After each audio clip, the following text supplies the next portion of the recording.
Welcome to Not Milk Never Milk. Subscribe if you're lactose intolerant. In this video, I will explain how to set up TinyTask for Bubble Gum Simulator. TinyTask is a fantastic, free program that lets you record and replay your mouse clicks and keyboard presses. This means you can automate repetitive actions in games like Bubble Gum Simulator, saving you a lot of time and effort. Imagine collecting bubbles or hatching eggs automatically. It's super convenient and easy to set up in just a few steps. First, you'll need to get TinyTask. Head over to its official website and download the program. It's a very small file, usually less than 100 kilobytes, and it doesn't require any installation.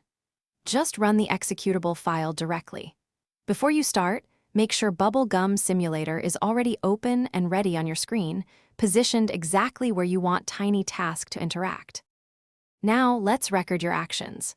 Open TinyTask and click the Rec button, which looks like a red circle. Immediately switch to Bubble Gum Simulator and perform the actions you want to automate. This could be clicking to collect bubbles, moving to a specific area, or even hatching eggs. Once you've completed your sequence, switch back to TinyTask and click the Rec button again to stop the recording. Finally, it's time to play your macro. In TinyTask, go to Prefs and then Playback Speed to adjust how fast your actions replay. Crucially, select Continuous Playback to have your macro loop indefinitely. Then, simply click the Play button, which looks like a green triangle. TinyTask will now repeat your recorded actions. Remember, you can always press the Escape key on your keyboard to stop the playback instantly.